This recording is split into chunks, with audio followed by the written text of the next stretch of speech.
Forum. And we're going to go to Brett Colburn, Grand Road, and followed by my colleague, Susanna. And then we're going to wrap it up. So, Ellie, a few quick minutes. Okay. Thank you, Governor. I'll come right off the bench, keep it to 5 minutes or less.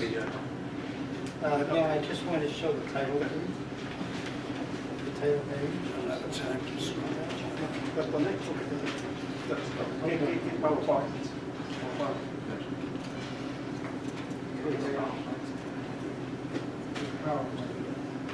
Is this one? No, Should be, no. PowerPoint.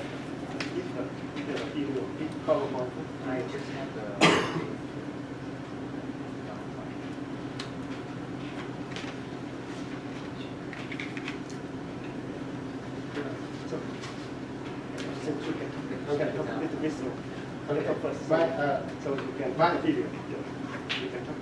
My job at Boston Global Forum is in terms of increasing awareness through art, through the community at large and to the world at large, on the problems that Boston Global Forum chooses to look for solutions for.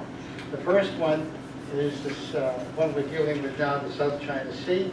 When you see this video, it's going to be 3 minutes. I want you to keep in mind the quote that we have caveman minds and at the same time science fiction weapons.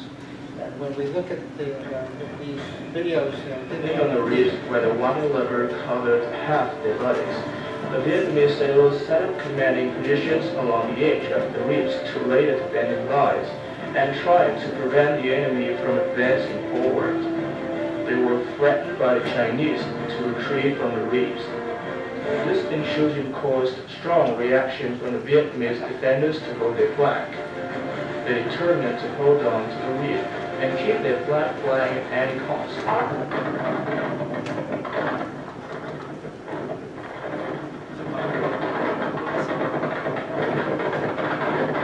Just because the Vietnamese Navy had refused to withdraw from the reef, the Chinese used battleship for firing with 37mm anti-aircraft guns directly at the unarmed and light-armed Vietnamese sailors on the reefs, who were not able to attack them for their defending positions.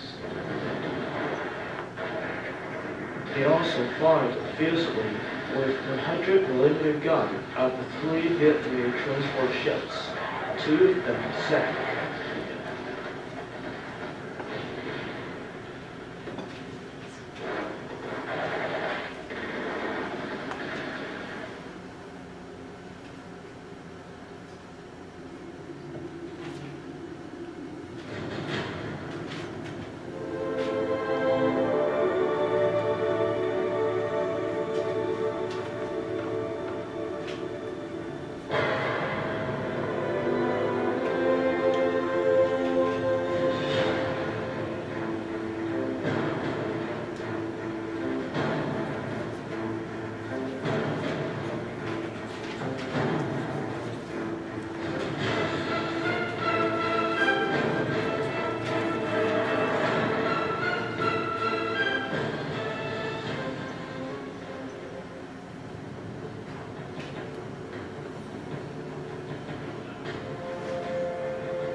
High above the South China Sea, the radio crackles with a stern warning. The source of dispute appears on the horizon seemingly out of nowhere. Islands, man-made by China, hundreds of miles from its coastline. In just 2 years, China has expanded these islands by 2,000 acres, the equivalent of 1,500 football fields and counting. Engineering marvel in waters as deep as 300 feet.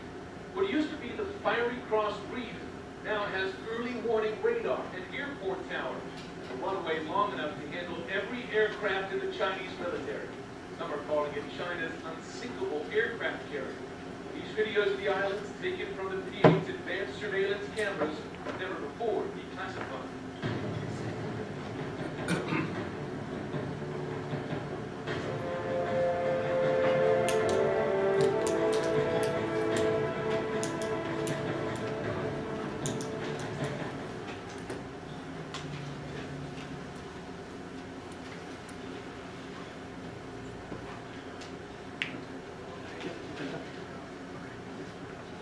I apologize, we don't have the PowerPoint, but I'll take 2 minutes to let you know and tell you, in Eastern Europe, I'm working with a Project Exodus, which I co-founded, where we work with children, painting and creating images that have to do with genocide and the causes of genocide and crimes against humanity. I'm taking that same framework to Boston Global Forum. I am going to China and talking with the art community about doing the same thing. The idea is to have young people, not only teenagers, but if we go down to even 8-year-olds, we can increase empathy, we can increase perhaps for the future the prevention of these kinds of things. Again, I apologize not having the images, but thank you very much. Tom?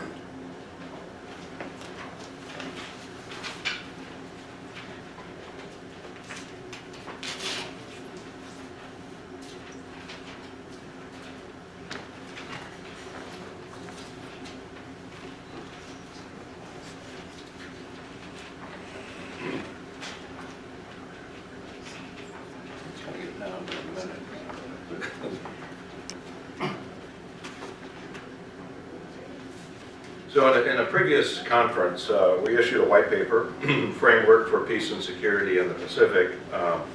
It's posted on our website. For this conference, we prepared a follow-up report that focuses entirely on China's actions in the South China Sea. Again, it's on our website, and I'll just briefly say what it contains.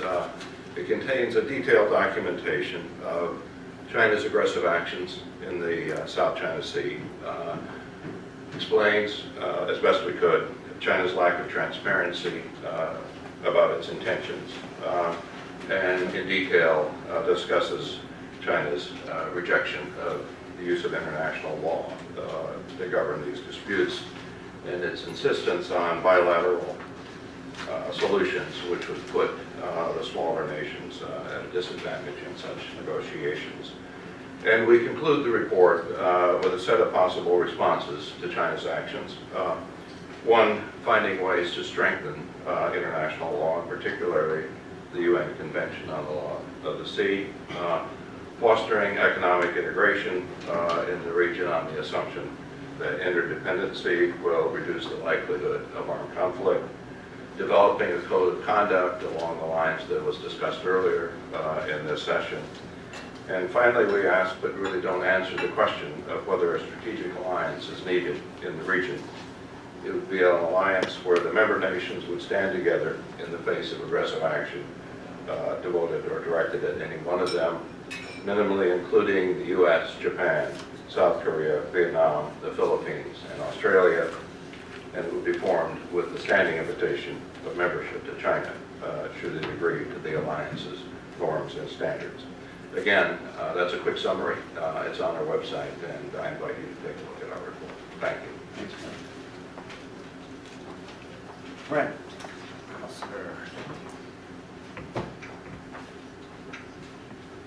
So first of all, thank you to the forum. Thank you, Governor, for having me. And I also want to give my best to the junior Chinese Intel official who's probably listening to us right now. Hope they've enjoyed all of the presentations. I was given a very similar assignment as the professor. In 3 minutes, talk about how we avoid armed conflict in the South China Sea. I'm at the Kennedy School right now as a fellow, but before that I was the head of public affairs at the Pentagon under both Secretary Hagel and the first 6 months of Secretary Carter's tenure. As you all know, the number one qualification that a public affairs person has is that you get to sit in a lot of meetings with a lot of smart people. So these conclusions are based on those wonderful experiences. I'll keep it very, very short. I think 2 things we have to keep in mind. Bonnie hit on one of these earlier. First of all, you have to remember this is crucial for U.S. economic interest. Those of you that have been to the Straits of Malacca and seen this flow and transit of goods understand that what we're talking about is a strategic situation with economic impacts. And so that's something that matters to people here at home in a way they may not realize, but is very real if we get this wrong. And second, we just need to remember that when it comes to China, we're playing the long game, right? This is the 30, 40-year problem, and that has to influence our thinking. So a lot of what we talked about today is how do we deal with this right now, but a lot of what I'm going to talk about is how do we deal with China writ large but this is a symptom of the types of problems that we're going to have. 4 quick things, 3 that will resonate as things we've touched on today. 1, I think that's a little bit outside the box. The first thing we need to do is make sure we have clear lines of communication. That's at every single level. Professor talked about a lot of those. Tactically, we need to be making sure we have codes of conduct for the intersection of ships and planes so we don't have accidents and unintended incidents. That's happening. We're working on that. I think we're making some progress. If we stick to them is another thing, but we're starting to put them in place. Second, moving up the tree a little bit, mill-to-mill relations. I think we've made progress under that. It was a real area of focus for both Secretary Panetta and Secretary Hagel. And again, that's very important over the long run because that mill-to-mill, especially the uniform-to-uniform relationships, can become a safety valve and also a conduit for trusted diplomacy when traditional diplomacy is being gummed up by public discourse and some of the rhetoric that political figures in both countries may be using. And then finally, we're going to have this conversation in public at a political level. And I think it's incumbent on us to make sure that we do that in a way that shines a light on what China is doing. We saw Jim Sciutto's piece about his P-8 flight that garnered quite a bit of attention. I think the most interesting thing to remember about that is that was a regular P-8 flight that we flew every single day. And the Chinese only got angry once it became public that we were doing that. And we weren't not public about the fact we were doing it, it's just that footage wasn't on TV every day. So that public discourse and transparency from our side, even if they aren't transparent, is important. Number 2, long-term military spending and planning. We have wolves closer to the door right now in terms of the Middle East and what's going on with Putin, but we can't lose sight of the requirements that we have to make sure we are investing in this part of the world. A lot of what the president's talked about with the rebalance. We have to stick to that. That includes making sure that we are addressing not just these examples of a Chinese military that is looking outward more and more. That includes their Blue Water Navy and their investment in aircraft carriers. That includes increased UN participation in peacekeeping by the Chinese. They're showing they're going to push out, and we need to make sure that we have the capabilities in 20, 30, 40 years to deal with that. That means making investments now. And on a side, quick editorial note, during the debate last week, all of the candidates got my least favorite debate question, which is, what is the #1 geopolitical threat to the United States right now? If I did have to give a one-sentence answer, it's sequestration. It's the thing that puts not just this strategy or our attempts to develop the strategy in this area at risk, it puts all of our security at risk. So if we don't do something about sequestration, China and other problems around the world are just going to get harder. And then the third thing that we've talked about consistently is increasing partnerships in the region. So we need to take advantage of the fact that Chinese actions are driving people in our direction. We saw this last spring at the Shangri-La Security Dialogue, which happened right after that CNN report and right after pictures were released showing howitzers on some of these islands. There was a very different tone with a lot of our partners, both traditional and non-traditional partners in the region. So Australia, Japan, South Korea, but also Vietnam, Malaysia, the Philippines. The fourth one, and then I'll wrap up, is we need to figure out cyber, because we always assume the ignition point for a conflict with China is going to be in the South China Sea.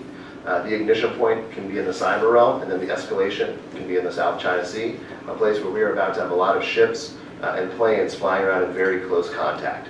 So we need to look at the entire China problem, especially the Wild West of the China problem, which is the cyberspace, and get our arms around that quickly. So this doesn't become where bad gets worse, not just where bad starts. So, Schwan, was that pretty good? 3 minutes? Okay, great. Thanks, guys. Thank you all. Okay, Grant.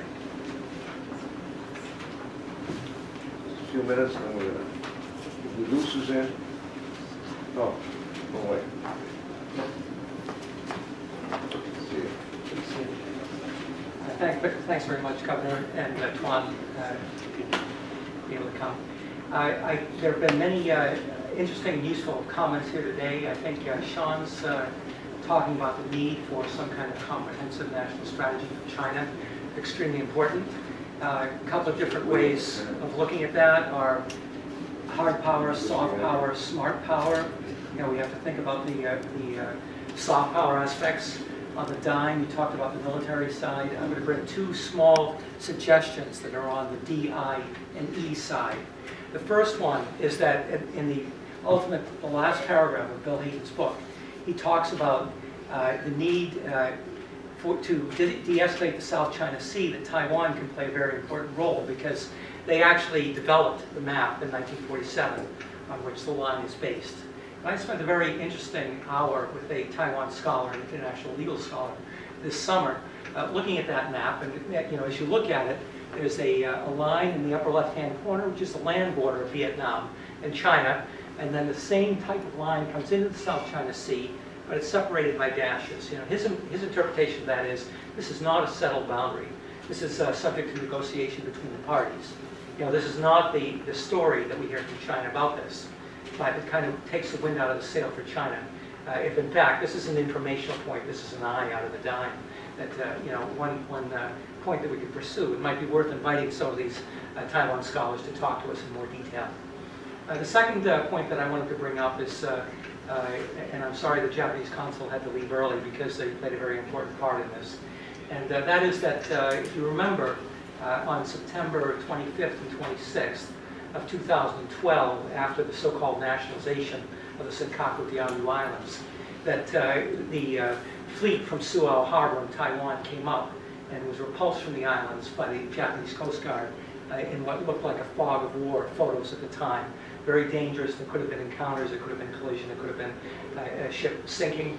But somehow President Ma Ying-jeou of Taiwan and Prime Minister Abe of Japan had a statesmanship moment where they decided that they would break the impasse in negotiations of 16 years of negotiations that had failed to come to a fishing agreement between Taiwan and Japan.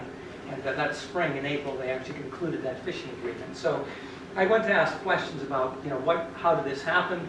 How is it actually being implemented? Is it a success? Is it not? So it's a very short agreement, a couple of pages, 5 articles, but good description of an area 3 times the size of Taiwan that is now a joint fishing area between the parties. The big areas of discussion between them are in the southern part, where there's a triangle that's almost right over the Okinawa Trench, and on the east side, where there's a quadrilateral. So there are zones in here where there's the most conflict between the fishing boats, between Taiwan and Japan. And so the fishing committee that was set up in Article 3 of the agreement meets at least once a year, and they have managed to sort out the hard problems of whether to fish east-west or north-south. The nets are 40 kilometers long, 25 miles long. They cross. The Taiwan nets are much heavier. The Japanese equipment is destroyed. This big problem.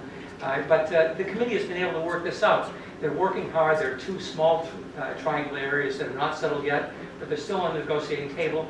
So I just wanted to bring this up as an example of something out of the diplomacy and economic side that Taiwan is now involved in negotiating a fishing agreement with the Philippines, moving into the South China Sea.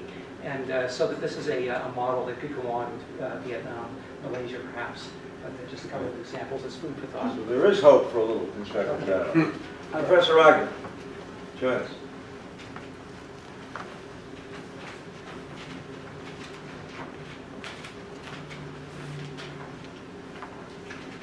Thank you. I first wanted to just say something about the comment that the political candidates were paying so much attention to the Middle East and not to China and the South China Sea.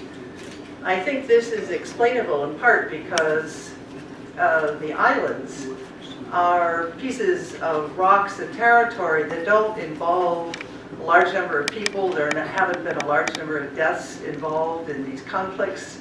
Whereas in the Middle East, we have a constant military presence by the United States, and a lot of people have died, and there are literally millions of migrants. So I think that's one of the reasons that it doesn't rise to the forefront of American thinking about China. When the average American thinks about China, they're often thinking about trade, trade competition, loss of jobs, or something like that. They're not thinking about the South China Sea. I've been asked to talk about the Boston Global Forum's framework for peace and security that is posted on the website. I think it's an excellent document on its 4 major points. which is respect for international law, mutual respect among affected countries, regional interdependence and multilateralism, plus ideas of economic development, a code of conduct, and more confidence-building measures in the area. But I have some problems with it when it comes to the statement that the United States military presence in Asia needs to be expanded, and of course that's what everybody is talking about today. So I'm the last speaker. I should have been one of the first, and everybody could have railed against me. I want to just conclude by looking at trying to understand China from the perspective of if you're sitting in Beijing rather than in London or New York or Washington, the world looks quite different. East Asia looks quite different.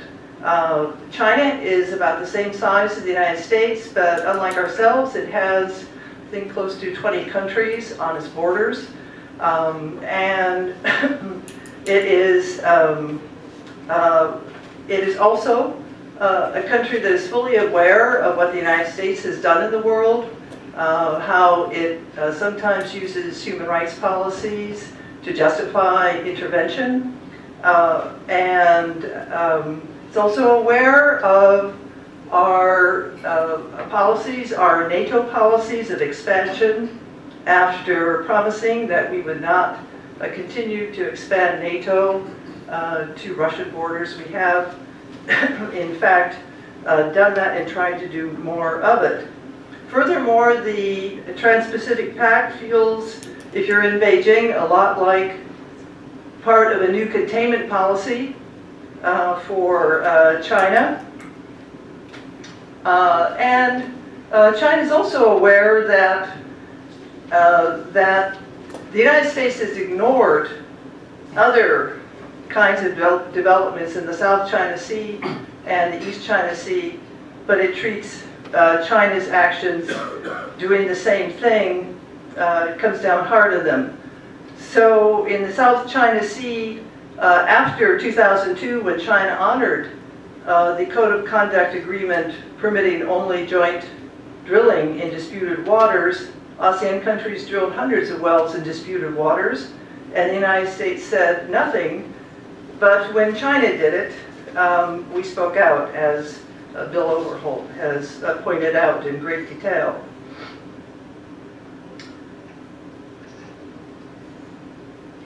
China has a foreign policy that has underlying principles, but China is also changing some of its attitudes and is also responding to some of the pushback by the Japanese and the United States and others in East Asia. And so I think if we look at China today, we have to look at a country that is also looking at alternatives. It's not just looking at the South China Sea. It's also very interested in the Silk Road and the One Belt, One Road concept. It's building think tanks that is hoping to promote its own values worldwide. Its press and its television is dedicated to this. For those of you who get the Boston Globe, while Xi Jinping was here, we were treated to the China Daily, tucked into the Boston Globe every day that he was in the country. And we get it every week on a weekly basis anyway. So China's trying to promote its own values. It doesn't have to be necessarily hostile.